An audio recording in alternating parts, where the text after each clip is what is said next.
Yes,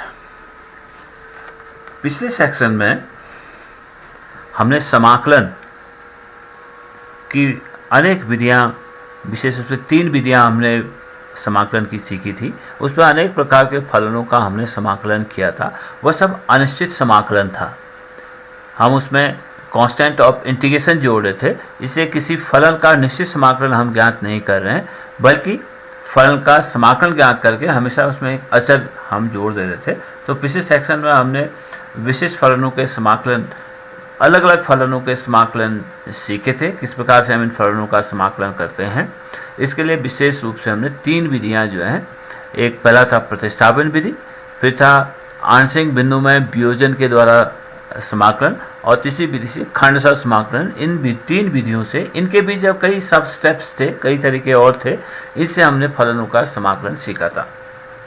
और कुल हमने 9 ऐसे विशिष्ट सूत्र भी उसमें नोट किए थे, जैसे 1/a² + x², 1/x² - a², 1/x² - a², या फिर इनमें वर्गमूल लगा देते हैं तो 1/(x², 1/वर्गमूल x² - a², 1/वर्गमूल a² - x², 1/वर्गमूल a² + x², और 3 जो हैं वर्गमूल a² - x², वर्गमूल x² - a², वर्गमूल a² + x²। इस प्रकार से 9 विशिष्ट सूत्रों का भी हमने समाकलन सीखा था पिछले सेक्शन में। अब हम बढ़ते हैं इंटीग्रेशन का दूसरा जो फॉर्म है, उसे कहते हैं निश्चित समाकलन। किसी फलन का निश्चित समाकलन ज्ञात करना, इसकी विधि क्या है? पहले निश्चित समाकलन, इसको हम सीखते हैं।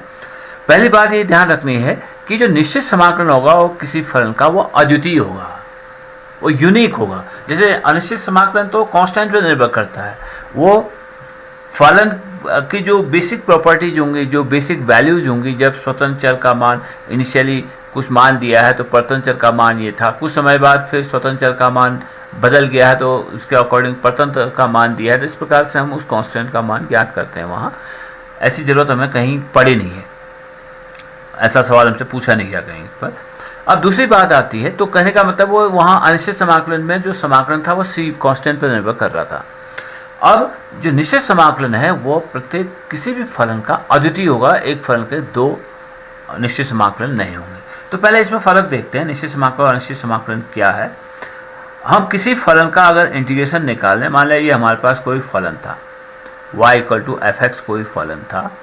मान लिया फलन sin x भी होता है, y = sin x भी हो सकता है, लेकिन उसका ग्राफ ये नहीं होगा, उसको देखेंगे। कोई भी फलन है, y कोई वक्र है, इस प्रकार से कोई फलन है, y = f(x) कोई फलन है।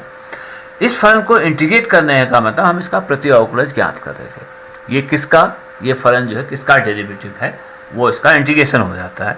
ये हमने सीखा था पिछले वाले सेक्शन में। अब इसमें हमें चर की कोई लिमिट नहीं, जो चर जो है इसके डोमेन में इस फलन को हम इंटीग्रेट कर रहे थे। जैसे साइन फलन को हम इंटीग्रेट करते हैं तो इसके डोमेन में, वास्तविक संख्याओं के समुच्चय में हम इसको इंटीग्रेट करते हैं। अब इस निश्चित समाकलन में हम क्या करेंगे कि इस फलन में जो स्वतंत्र चर की सीमाएं बांध देंगे। मान लिया यही फलन था y = f(x), ये फलन जो है यहाँ आपको दिख रहा है, आप इसको +∞ की ओर भी बढ़ा सकते हैं, -∞ की ओर भी बढ़ा सकते हैं। इस फलन का जो डोमेन था वो मान लिया पहले वास्तविक संख्याओं का समुच्चय था, क्योंकि सब जितने भी फलनों की हम बात कर रहे हैं सभी ये रियल वैल्यूड फंक्शन या वास्तविक फलन है। ये चाहे त्रिकोणमितीय फलन हो, चाहे परिमेय फलन हो, बीजगणितीय फलन हो, कोई भी फलन जो हमारे पास है, इनवर्स ट्रिग्नोमेट्रिक फंक्शन हो, लॉगरिथमिक फंक्शन हो, ये सब वास्तविक फलन है। यहाँ पर चर को हम कुछ वास्तविक मान दे रहे हैं, उसके सापेक्ष हमारे पास परतंत्र चर का कुछ वास्तविक मान निकल रहा है, ये सब रियल वैल्यूड फंक्शन है। अब इस वाले जब हम निश्चित समाकलन की बात कर रहे हैं, उसमें हम इस फलन के स्वतंत्र चर को एक निश्चित मान में, एक निश्चित बाउंड्री में कन्फाइन कर देते हैं, बांध देते हैं। मान लेते हैं इस फलन को हमें इंटीग्रेट करना है, यहाँ से x = a से x = b के बीच में इंटीग्रेट करना है। इसमें जो स्वतंत्र चर का मान a से b के बीच में इस फलन को हमें इंटीग्रेट करना है निश्चित अंतराल में। तो उसको ऐसे लिखते हैं, इंटीग्रेशन ऑफ f(x), इस फलन को इंटीग्रेट कर रहे हैं, इंटीग्रेशन ऑफ f(x). अब स्वतंत्र चर की जो सीमा है, कहाँ से कहाँ तक इंटीग्रेट कर रहे हैं, a से b तक इंटीग्रेट करते हैं। तो इसका जो समाकलन परिभाषित किया जाता है वो इस प्रकार से किया जाता है, अगर इसका अनिश्चित समाकलन, इस फलन f(x) का अनिश्चित समाकलन, या ये कहें कि इसका जो प्रति अवकलज है फलन का, फलन f(x) का प्रति अवकलज अगर कैपिटल f(x) है तो इसका जो इंटीग्रेशन होगा वो तो स्मॉल f(x) का कैपिटल f(x) हो जाएगा, और फिर कांस्टेंट जो लिमिट है उसको हम ऐसे लिख देते हैं a to b। एक मिनट के लिए मैं लिख देता हूं कि इंटीग्रेशन ऑफ, बिना इस फलन का इंटीग्रेशन ऑफ f(x) dx, मान लेता हूं इसके लिए कैपिटल f(x) प्लस c था, इस फलन का अनिश्चित समाकलन मान लिया f(x) प्लस c था। एक मिनट के लिए मैं लिख लेता हूं इसे, चलो ठीक है। इसका अनिश्चित समाकलन f(x) प्लस c था, और इसकी जो लिमिट थी a to b, उस लिमिट को यहां लगा देते हैं। उसके बाद इसकी अपर लिमिट को पहले लगाते हैं, यानी स्वतंत्र चर जो है a से b तक वेरी कर रहा है, तो ये हो जाता है fb upper limit plus c अपर limit minus lower limit. Lower limit यहाँ पर इसे कहते हैं लोअर लिमिट और इसे कहते हैं अपर लिमिट, यानी फलन जो है a से b तक वेरी कर रहा है स्वतंत्र चर, तो a को कहेंगे लोअर लिमिट और b को कहेंगे हम अपर लिमिट। x जो है a से b तक वेरी कर रहा है, इसको लिखेंगे सीमा में, इस फलन में इस प्रकार से लिखते हैं। इंटीग्रेशन का मतलब योग होता है वैसे, तो हम इसको जोड़ रहे हैं, इस फलन को a से b तक हम इंटीग्रेट कर रहे हैं। वो क्या है, जोड़ का क्या मतलब वो अभी समझ में आएगा अगले सेक्शन में। तो इसको जब हम इंटीग्रेट करते हैं, integration a to b f(x) dx equal to इसका अनिश्चित समाकलन लिख देते हैं, इंटीग्रेशन ऑफ f(x) प्लस, यानी integration of f(x) dx equal to capital f(x) plus c था इसका इंटीग्रेशन। तो इसमें आप लिमिट लगा देते हैं a to b, इसकी लिमिट हो जाएंगी। पहले लिखेंगे upper limit fb plus c minus lower limit fa plus c। अब ब्रैकेट खोल लेते हैं, तो हो जाएगा fb plus c minus fa minus c, तो कांस्टेंट ऑफ इंटीग्रेशन कट गया, ये सिंपली fb माइनस fa हो जाएगा। तो जब भी हम किसी फलन का इंटीग्रेशन लिखेंगे a to b, निश्चित समाकलन ज्ञात करेंगे, integration of f(x) a to b f(x) dx अगर लिखेंगे, इस फलन को इंटीग्रेट कर रहे हैं लिमिट a से b के बीच में, तो हमेशा इसका जो प्रति अवकलज होगा अनिश्चित समाकलन होगा f(x), उसमें कांस्टेंट ऑफ इंटीग्रेशन को छोड़ देंगे, क्योंकि कांस्टेंट ऑफ इंटीग्रेशन हमेशा निश्चित समाकलन में कट जाएगा, तो हो जाएगा simply f(x) a to b, limit यहाँ पर लगा लेंगे, तो ये हो जाएगा अपर limit minus f of lower limit लिख करके इसको हम सॉल्व कर देंगे। यहाँ पर कांस्टेंट ऑफ इंटीग्रेशन नहीं होगा इस प्रकार से, क्योंकि कांस्टेंट ऑफ इंटीग्रेशन यहाँ निश्चित समाकलन में कट जाता है, ये निश्चित समाकलन नहीं रहेगा इसमें। तो जब भी हम किसी फलन का निश्चित समाकलन ज्ञात करेंगे, integration a to b f(x) dx करेंगे, तो हम उसका प्रति अवकलज या उसका अनिश्चित समाकलन निकालेंगे, जिसमें कांस्टेंट ऑफ इंटीग्रेशन नहीं होगा। a to b लिमिट लगाई, तो upper limit f of upper limit minus f of lower limit, इस प्रकार से हम किसी फलन का निश्चित समाकलन ज्ञात करते हैं। अब इसमें एक चीज मैं देखा हूं, इसका मतलब क्या है, integration a to b f(x) dx का मतलब क्या है। इस फलन को हमने x इक्वल टू a से x इक्वल टू b के बीच में इंटीग्रेट किया है। अब ये देखिए, अगर ये फलन एक मिनट के लिए मेरे पास ये था, सपोज ये मान लिया y इक्वल टू f(x) मेरे पास फलन था, y इक्वल टू f(x) एक स्ट्रेट लाइन होगी जो मूल बिंदु से होकर जाती है। इस फलन का जो समीकरण है y इक्वल टू x है, या y हम ये कहते हैं कि f(x) इक्वल टू, मैं कह सकता हूँ फलन जो है f(x) इक्वल टू x, ये फलन है मेरे पास, इसे हमें इंटीग्रेट करना है। एक लिमिट कह देता हूँ, मान लिया ये x इक्वल टू सपोज 1 था, ये x इक्वल टू मान लिया 3 था, यहाँ पर है x इक्वल टू 1 और यह है x इक्वल टू 3।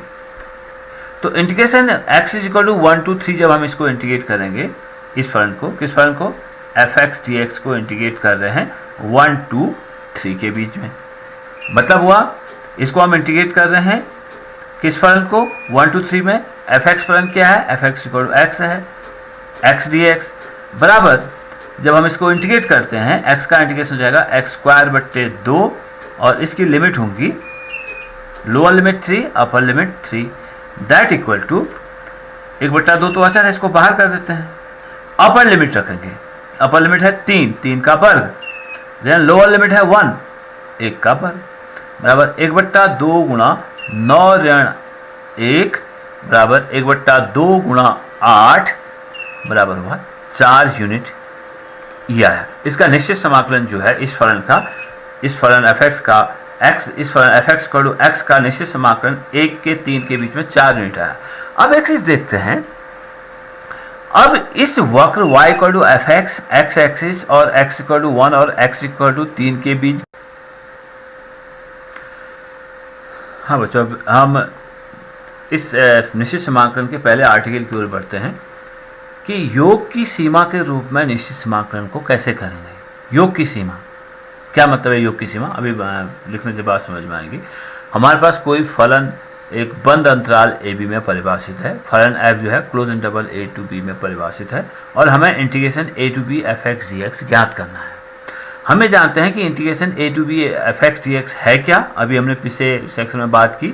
असल में ये अगर हमें वक्र दिया गया है इस प्रकार से,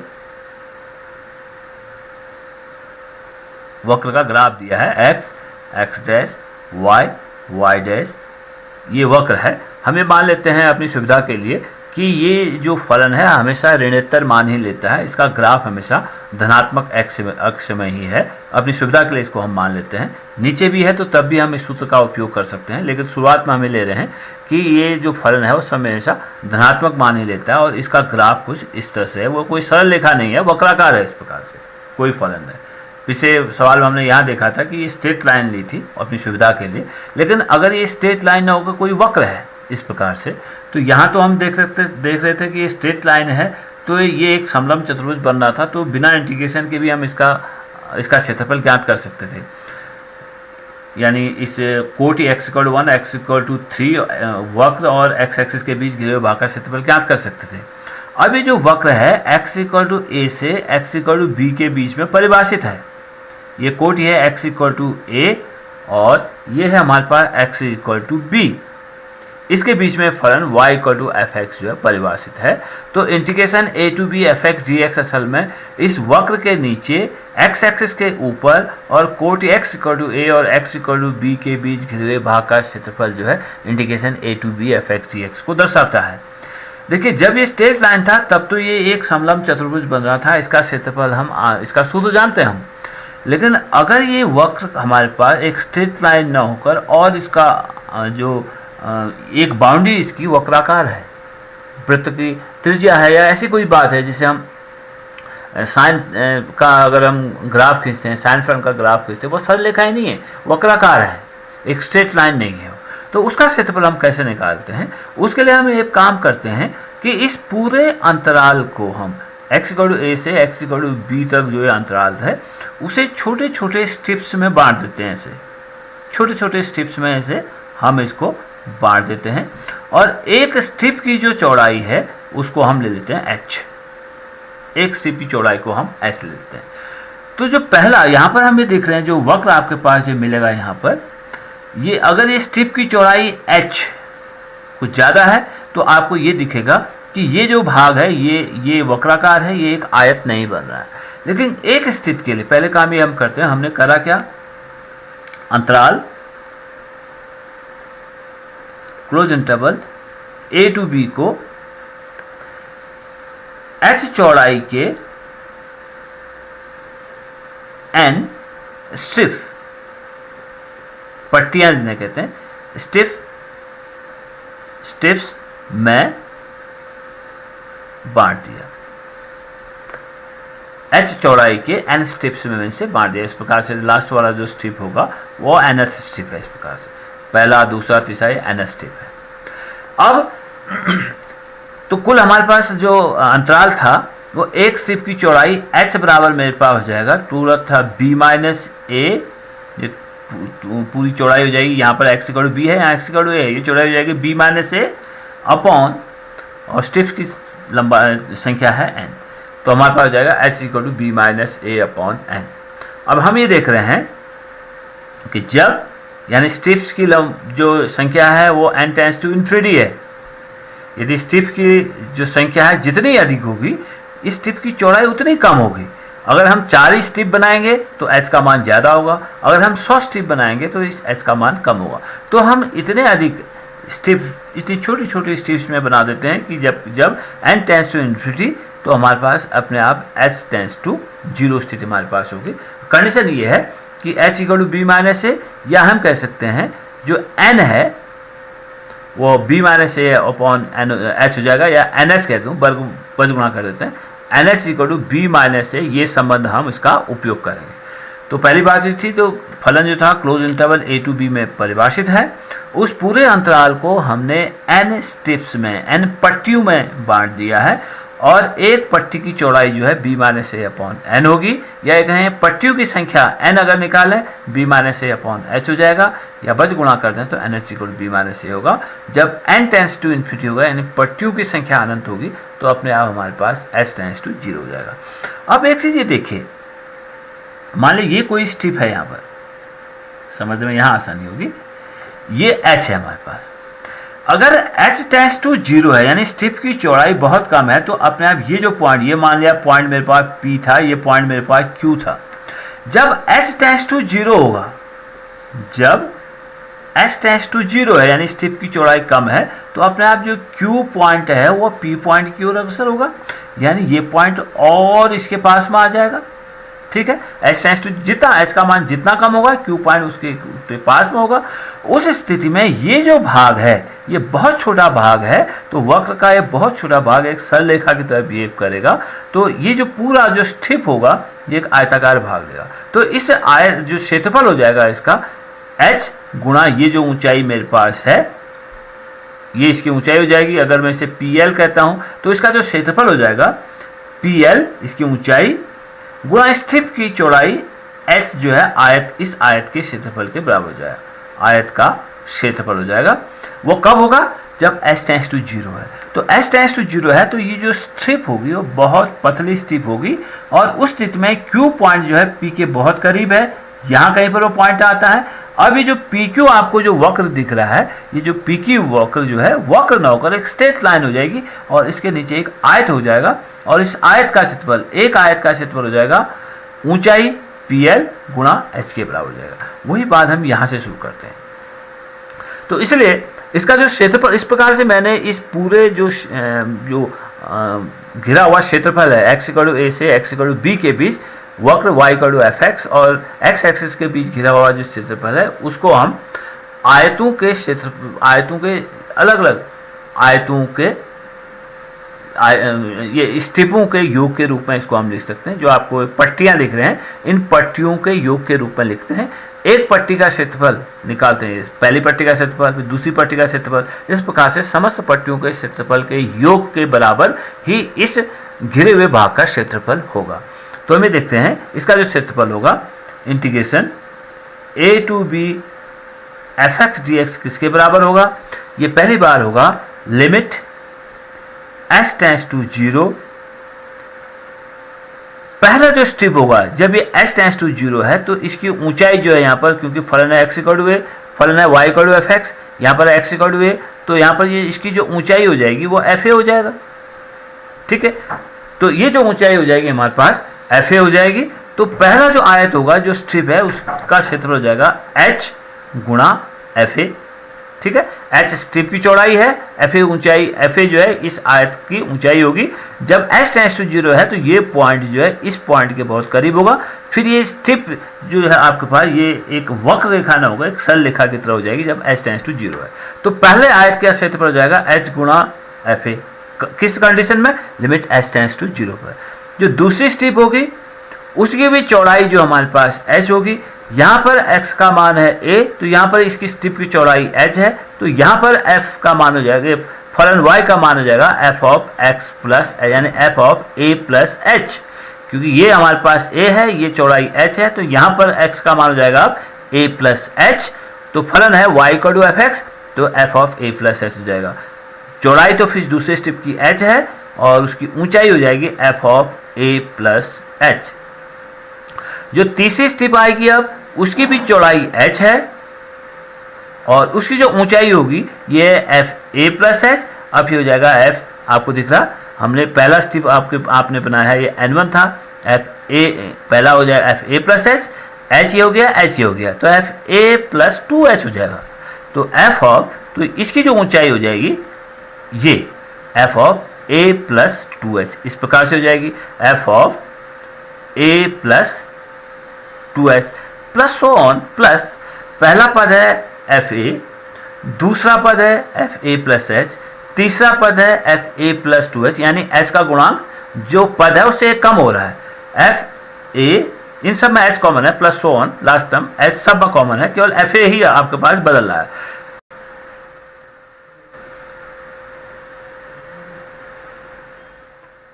हाँ, तो पहला पद आपके पास आया h into f A, H into f a, दूसरा पद है h इंटू एफ ए प्लस एच, तीसरा पद है h इंटू एफ ए प्लस टू एच, यानी जो h जो आपको देखा है f of A plus H, H का गुणांक जो है जो पद है उससे एक कम है, तो वन यहाँ पर आप पहला पद था तो F A plus one minus one H, यानी सिंपली तब ये एफ ए हो गया पहला पद।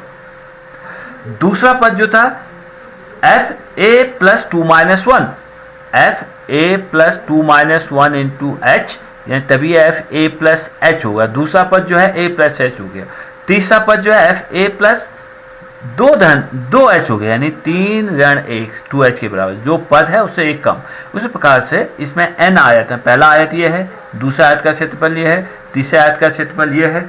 इस प्रकार से जो nth स्ट्रिप होगी, जो इस विशेष कंडीशन में जब h टेंड्स टू 0 है, वो जो स्ट्रिप है, वो जो पट्टी है, वो एक आयत का रूप ले लेती है, जबकि ये वक्र है। वक्र होने के बावजूद भी अगर ये दूरी जो बहुत कम है, ये एक सरल रेखा की तरह बिहेव करेगा।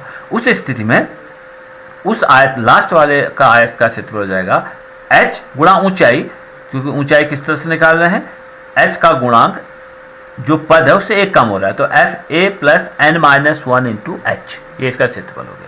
तो अब इन सब में h इन सब में कॉमन है h को बाहर लेते हैं कोष्ठक के।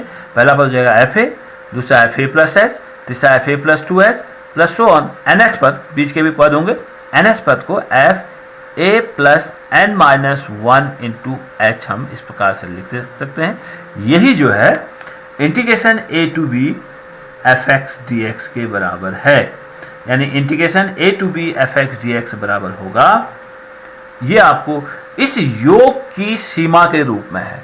ये योग क्या है, f A plus H plus F A plus two H plus so on f A plus N minus one into h, इस योग की सीमा होगी लिमिट h टेंड्स टू 0। इसलिए निश्चित समाकलन को हम योग की सीमा के रूप में भी ज्ञात कर सकते हैं। एक सवाल करके देखते हैं कैसे कर सकते हैं। इंटीग्रेशन ऑफ, जैसे हम पहला कहें, integration of a to b, ये एक्सरसाइज का क्वेश्चन है, सीधे एक्सरसाइज 7.1 का पहला क्वेश्चन है। Integration a to b x d x को योग की सीमा के रूप में आप इसे इंटीग्रेट करो, ये हमारा सवाल है। अब जो लिमिट है x equal to a to b है, तो इस को हम पूरे अंतराल को, close interval a to b को हम n अंतराल में विभाजित करते हैं। अंतराल close interval a to b को n भागों में विभाजित करने पर हमारे पास हो जाएगा, n भागों में विभाजित करेंगे तो हमारे पास जो h होगा, h इज इक्वल टू हमारे पास हो जाएगा b minus a upon N. N क्या है, उस जो स्ट्रिप बन रही है, जो पट्टी बन रही है, उस पट्टी की चौड़ाई है। h equal to B minus a upon n होगा, या हम कहें n H is equal to हमारे पास b माइनस ए है। जब कंडीशन लिखेंगे h टेंड्स टू 0 है तो n टेंड्स टू इन्फिनिटी है, या उसका उल्टा कहें n टेंड्स टू इन्फिनिटी होगा तो h टेंड्स टू 0 होगा। यानी जो पट्टियां हैं, पट्टियों की संख्या जितनी अधिक होगी तो इसकी चौड़ाई उतनी कम होती चली जाएगी। जब h टेंड्स टू 0 तो n टेंड्स टू इन्फिनिटी। तो हमें ये पता है, हम जानते हैं, ये सूत्र लिखना होगा आपको। हम जानते हैं integration a to b f x d x बराबर है limit h tends to 0 h into f A plus F A plus H plus F A plus two H plus so on plus F A plus N minus one into h. इसे मझले कोष्ठ में लिख देंगे, फिर पूरे को बड़े कोष्ठ में क्लोज कर देते हैं। तो limit h tends to 0 h into, इन सबको h से गुणा हुआ, F A plus H plus F A plus two H plus so on. यहाँ पर फलन हमारे पास है, यहाँ हमारे पास है एफ एक्स इक्वल हमारे पास फलन है x। तो एफ ए का मतलब हुआ सिंपली a हो जाएगा, तो एफ ए का मतलब हो जाएगा ए, लिखने की जरूरत नहीं है, अभी समझने के लिए आप लिख रहे हैं।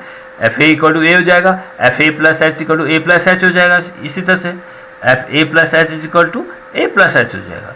फिर हम इसको जोड़ेंगे, this equal to limit H tends to 0 h into f a का मतलब हुआ, क्योंकि एफ ए इक्वल टू है a, f A plus h का मतलब हो जाएगा ए प्लस एच, कोर्स में लिख लीजिए, प्लस ए प्लस 2 एच का मतलब हो जाएगा A plus 2 H, plus so on last वाला जो पद है, तो F A plus N minus 1 into H हो जाएगा A plus N minus 1 into H. इसको भी कोर्स में रख के बड़े कोर्स से क्लोज कर दीजिए, बराबर limit H tends to 0 h into, अब देखिए ए यहां पर हमारे पास n बार आ रहा है, पहला पद से लेकर अंतिम पद सब में a है, a n बार आ रहा है तो हम इसे na लिख देते हैं। 2 अगर 5 बार आ रहा है, 2 को 5 बार जोड़िए या 2 गुणा 5 करिए, वही बात है। a जो है n बार आ रहा है, इसको आप na लिख सकते हैं, प्लस अब जो h है h then 2h then so on, last पद है n minus 1 into h। This equal to limit h tends to 0 h गुणा na प्लस, अब इसको इन सब में h कॉमन है, इसको h बाहर ले लेते हैं, तो ये सम आया 1 धन 2 धन सो ऑन n माइनस 1, इस प्रकार से ये आया, बराबर लिमिट h टेंस टू 0, इस योग को अब आप निकालेंगे, लिमिट फिर लगाएंगे na प्लस h गुणा, इस योग को हल करते रहते हैं। ये n प्राकृतिक संख्याओं का योग तो हम जानते हैं, ये n माइनस 1 प्राकृतिक संख्याओं का योग आप जानते हैं ना, सिग्मा n इक्वल टू होता है n इंटू n प्लस 1 बट्टे 2। n प्राकृतिक संख्याओं का योग n इंटू n प्लस 1 बट्टे 2 होता है। यहाँ प्राकृतिक संख्या n माइनस 1 है, तो ये संख्या n की जगह n माइनस 1 हो जाएगा, तो h into n minus 1 into n minus 1 plus 1 बट्टे 2, ये योग हो जाएगा। अभी सीमा नहीं लगाई है, सीमा फिर लगाएंगे, पहले इसको सॉल्व करेंगे। Limit h tends to 0 h गुणा na प्लस h गुणा n माइनस 1 इंटू ये n हो गया बट्टे 2, दिस इक्वल टू, अब इस h से अंदर गुणा कर देते हैं, limit h tends to 0 nh, इस h से अंदर गुणा कर देते हैं, nh गुणा a प्लस ये h को एक h ये आया है और ये NH ये बना h इंटू n माइनस 1 और n इंटू h ये NH हो जाएगा।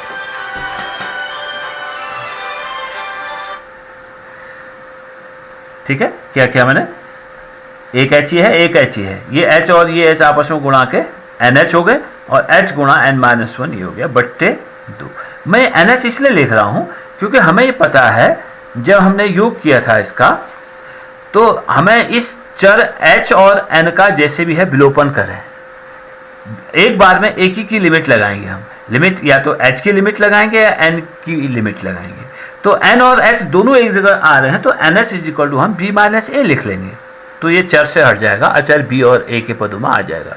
तो इसलिए इनमें से किसी एक में n और h दोनों आ रहे हैं, या तो उन दोनों का विलोपन कर लीजिए या एक चर को दूसरे चर में विलोपन करिए, तभी हम ये लिमिट लगा पाएंगे, एक बार में एक ही लिमिट लगा सकते हैं। तो इसलिए हम कोशिश ये करते हैं कि जहां पर आपको मिल रहा है NH में आपको ये n और h को आपस में गुणा करने का मौका मिल रहा है, तो NH equal to b minus a लिख देंगे हम, तो लिमिट लगाने की जरूरत ही नहीं पड़ेगी। तो लिमिट h टेंस टू 0,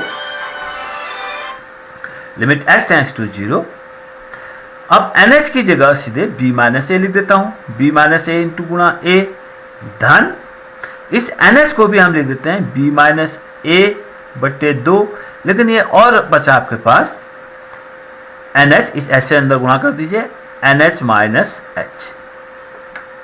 ठीक है, this equal to limit h tends to 0 b minus a गुणा a धन b माइनस a बट्टे 2 गुणा NH इक्वल टू है b minus a minus h। अब हम केवल h बचा है इसमें लिमिट लगा देते हैं, तो आपके पास और कहीं चर नहीं बचा, लिमिट लगा देते हैं तो हो जाएगा b माइनस a गुणा a धन b माइनस a बट्टे 2 और गुणा b minus a minus h equal to, अगर आप जीरो कर देंगे तो सिंपली b माइनस a बचा, तो सरल करके मेरे पास ये आया बराबर बी माइनस ए गुणा ए, ये बी माइनस ए गुणा ए, धन बी माइनस ए बट्टे 2, बी माइनस ए बट्टे 2 n H is equal to B minus a minus h है। अब हमने लिमिट एच टेंस टू 0 कर देंगे तो यहाँ तो एच बचा ही नहीं, केवल एच ये बचा, एच इज इक्वल टू 0 रख देते हैं। तो जगह बी माइनस ए गुणा ए धन बी माइनस ए बट्टे 2 गुणा बी माइनस ए, वही बात मैं फिर लिखता हूँ, बी माइनस ए गुणा ए धन बी माइनस ए गुणा बी माइनस ए बट्टे 2। तो सरल करके ये आता है हमारे पास, लॉस और इसका आ गया 2, दोनों को हल करते हैं, लॉस आया 2, तो बी माइनस ए गुणा ए, 2 बाहर से आ जाएगा, 2 भी यहाँ गुणा होगा, बी माइनस ए हो जाएगा a b minus a square धन बी माइनस ए और बी माइनस ए इसको गुणा करेंगे तो बी माइनस ए उसका हो जाएगा बी स्क्वायर धन ए स्क्वायर माइनस 2ab बराबर यह आया 2ab माइनस 2a स्क्वायर धन b square plus a square minus 2ab बट्टे 2। तो 2ab माइनस 2ab कटा, minus 2a square plus a square, यह आया b square minus a square बट्टे 2। तो integration a to b f x d x बराबर मेरे पास हुआ b square minus a square बट्टे 2। ये इसका समाकलन हुआ योग की सीमा के रूप में, यानी जो इस फलन की सीमा हम ज्ञात करेंगे, limit H tends to 0 h into f a, limit H tends to 0, ये सूत्र आपके पास है, limit H tends to 0 h into f A plus H plus F A plus 2h plus so on plus F A plus N minus 1h। इसका हम इस योग की सीमा ज्ञात करेंगे। यहाँ पर फलन है F x equal to X, इसलिए एफ ए इक्वल टू ए हो गया, F A plus H equal to A plus H हो जाएगा, वही काम सब ए हो गया, A plus H, A plus 2h, A plus N minus 1 into H हो गया। अब लिमिट एच टेंस टू 0, इन सब के मान रख लीजिए, जो ए है वो n बार आया तो एन ए हो गया, H 2h n minus 1h, इन समय से h कॉमन ले लेते हैं तो अंदर 1 प्लस 2 प्लस n माइनस 1 आया। ये n माइनस 1 प्राकृतिक संख्याओं का योग है तो हमने सिग्मा n का उपयोग किया, यहाँ पर n की जगह n माइनस 1 है, n minus 1 into n minus 1 plus 1 बट्टे 2, सल करके आया na plus h into n minus 1 into n बट्टे 2। अब हमें एक काम करना है कि दो चर हैं, n भी है और h भी है, h की सीमा जो है h टेंस टू 0 है और n टेंस टू इन्फिनिटी है, तो इन दोनों को एक साथ नहीं होना है। अगर ये दोनों एक साथ आते हैं तो N H is equal to B minus A का उपयोग हम करेंगे, upper limit minus lower limit का उपयोग करेंगे। तो मैंने इस एच से अंदर गुणा कर दिया तो एन एच हो गया, इसकी जगह बी माइनस ए रख लूंगा। यहाँ पर ये एच गुणा एन, ये भी एन एच हो गया, और एच गुणा एन माइनस 1 ये बचा हमारे पास, ये एन एच भी बी माइनस ए हो जाएगा, इसको हम बी माइनस ए लिख देंगे और इसको हम बी माइनस ए लिख देंगे। यहाँ एच से अंदर गुणा कर देते हैं तो एन एच माइनस एच, एक एन एच फिर आ गया यहाँ पर, इसको भी बी माइनस ए लिख देंगे। और जो h है उस पर आप सीमा लगा दें, केवल h बचा हमारे पास चर, तो आप सीमा लगा देते हैं तो b minus A into A plus B minus a बट्टे 2 इंटू बी माइनस ए, सल करके हमारे पास सिंपली आता है B square minus a square बट्टे 2। अब आप चेक कर सकते हैं कि निश्चित समाकलन से, यानी इस योग की सीमा के रूप में हमने निश्चित समाकलन ठीक निकाला कि नहीं निकाला। आपको पता है integration a to b f x d x कैसे होता है, हम जानते हैं ये होता है F x limit a to b, ये होता है। तो इंटीग्रेशन यहाँ पर एफ एक्स जो था हमारे पास एक्स था, सॉरी है, ये जो इंटीग्रेशन था integration a to b x d x का हम इंटीग्रेशन याद कर रहे थे। तो integration a to b x d x क्या हो जाएगा, इसका इंटीग्रेशन करना होगा, इसका इंटीग्रेशन हो जाएगा एक्स स्क्वायर बट्टे 2, इसका अनिश्चित समाकलन एक्स स्क्वायर बट्टे 2, लिमिट है ए टू बी। तो 1/2 तो अचर है, बाहर कर लेते हैं, लिमिट लगाना है चर में, यानी अपर लिमिट b है b का वर्ग माइनस लोअर लिमिट a है a का वर्ग, यह half of b square minus a square, वही ये भी half of b square minus a square, half of b square minus a square, और ये भी है half of b square minus a square. तो यही जो है, पहले आप योग की सीमा के रूप में समाकलन ज्ञात कर लीजिए, उसके बाद इसको वेरीफाई कर लीजिए कि हमने योग सीमाएं ठीक से लिखी हैं योग की सीमा के रूप में। आप इतना ही अभी फिलहाल इसको करिए, इस आर्टिकल को समझिए और इस पहले सवाल को करिए इसमें जो सवाल है एक एक करके फिर केवल आपको उस सीरीज को जोड़ना है। जो आपके पास जो सीरीज मिलेगी, हमेशा ये फलन बदलेगा तो ये सीरीज बदल जाएगी। सूत्र हमेशा यही है, f A plus H plus F A plus 2s plus so on, इस तरह से। अब जो ये यहाँ पर क्योंकि फलन f x equal to x था तो एफ ए इक्वल टू ए हो गया पहला पद। अगर ये f x equal to 1 minute के लिए एक्स स्क्वायर होता तो पहला पद हमारे पास ए स्क्वायर हो जाता। तो इस सीरीज को जोड़ना हम अभ्यास से सीखेंगे। आप फिलहाल इस आर्टिकल को करिए और इस पहले सवाल को हल करिए।